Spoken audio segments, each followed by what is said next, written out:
개인정보 지키다 진행의 이소미 기자입니다. 오늘도 김진환 변호사님 모셨습니다. 변호사님 어서 오세요. 네, 안녕하세요. 네, 안녕하세요.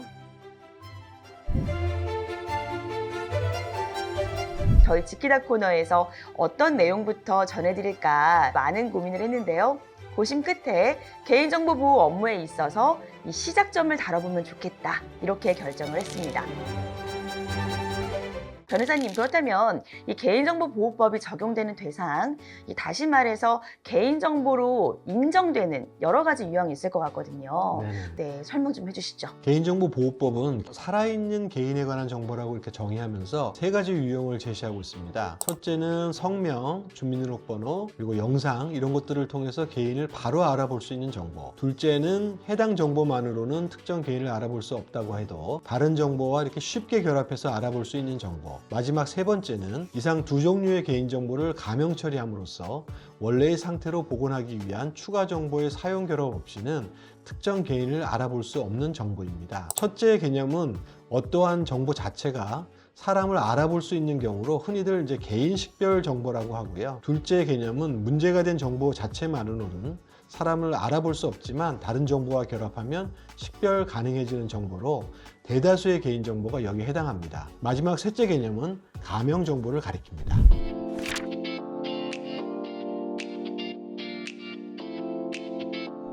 그렇다면 개인정보라는 개념을 규정을 할 때 사실 일반적인 입장이 아니라 법률적인 어떤 해석의 입장에서 어떻게 다른지 가장 중요한 포인트는 어떤 건가요? 가장 중요한 것은 개인정보 처리자에 따라서 어떠한 정보가 개인정보일 수도 있고 그렇지 않을 수도 있다는, 통상 말하기를 상대적인 개념이라는 점에 있다고 저는 생각합니다. 그 개인정보보호법이 시행될 무렵인 2010년대 초반만 하더라도 절대적 개념이다 라고 보는 견해가 상당히 우세했습니다. 사실 저는 2012년도 무렵에 국내에서는 처음으로 개인정보를 상대적 개념으로 봐야 된다는 논문을 발표한 적도 있었는데요. 그 이후에 여러 후속 논문들에서 비판의 대상이 되기도 한 경험이 있습니다. 그러나 그로부터 10년 정도 지난 현재에 와서는 개인정보 처리자가 처한 환경이나 상황 등에 따라서 다를 수 있다는 점에 주목하는 상대설이 다수의 견해이고요. 현재 개인정보보호위원회도 이러한 입장에 따르고 있는 것으로 이해됩니다.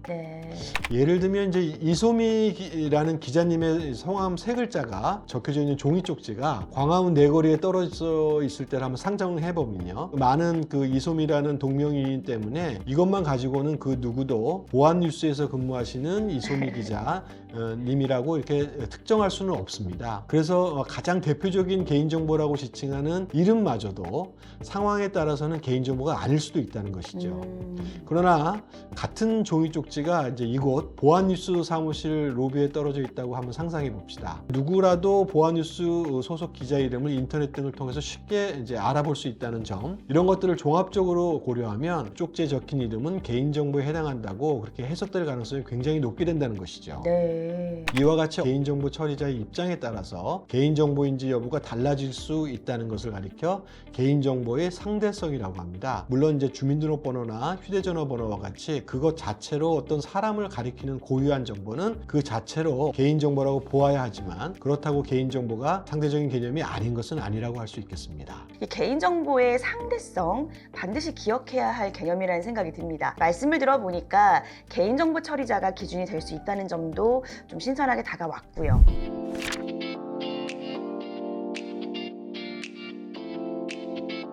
다음은 가명정보에 대해서 알아보겠습니다. 사실 이 가명정보가 2020년 그 보호법 개정 당시에 처음으로 규정된 걸로 알고 있거든요. 그래도 이 가명정보가 정확하게 어떤 개념인지 설명 좀 부탁드릴게요.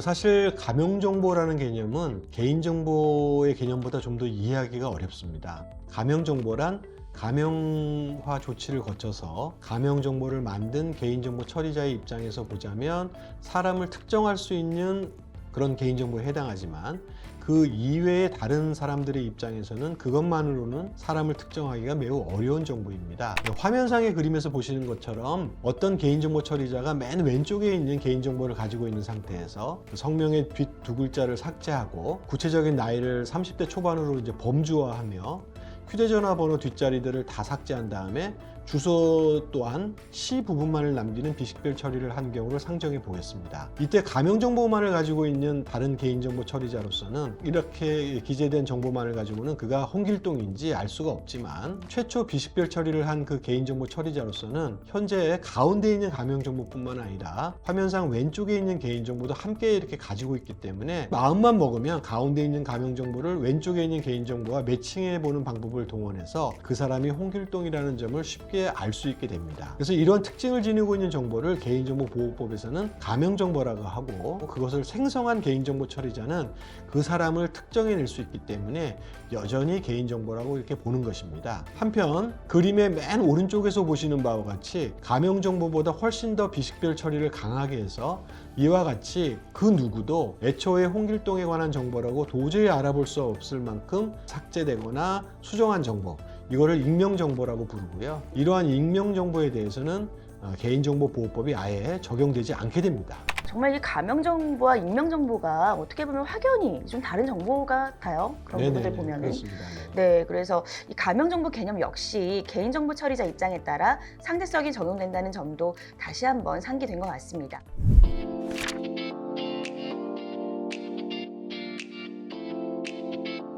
변호사님, 그럼 개인정보보호법상 이 협의의 개인정보가 있고요. 네네. 그리고 또 이제 가명 정보를 구분해서 규정을 할 때 이때 주의해야 될 점이 있을까요? 그 이미 설명드린 것처럼 가명 정보도 엄연히 이제 개인 정보에 해당하게 되었기 때문에 가명 정보에 대해서 각종 법률상 보호 조치 의무가 있고, 제한된 목적 이외의 이용에는 동의와 같은 적법한 처리 근거가 있어야 합니다. 그런데 개정 전에 존재했던 여러 법원의 판례나 학설의 해석 등이 좀 존재하고 있습니다. 개정 이후에도 그대로 동일하게 그 내용을 이해하고 있는 분들이 많이 계세요. 네. 예컨대 굉장히 유명한 사례인데요. 어느 병원이 환자의 혈액 검체 용기에 붙어 있는 검체 번호랑 바코드 이런 걸 이제 완전히 삭제한 다음에 제3자한테 넘겨준 케이스가 있거든요.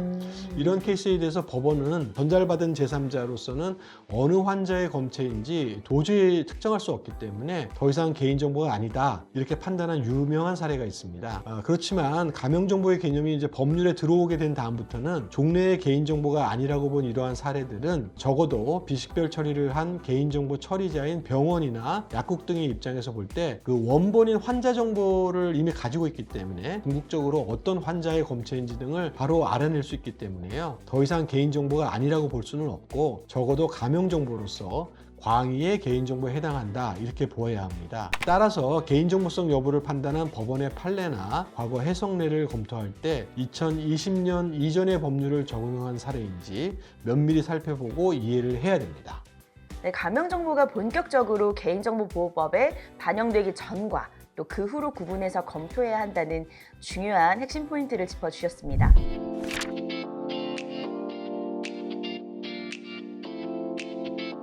저희 개인정보 지키다 코너는 시청자분들의 궁금증을 해결해 드리기 위해 BNTV 소통 창구를 열어두고 있습니다.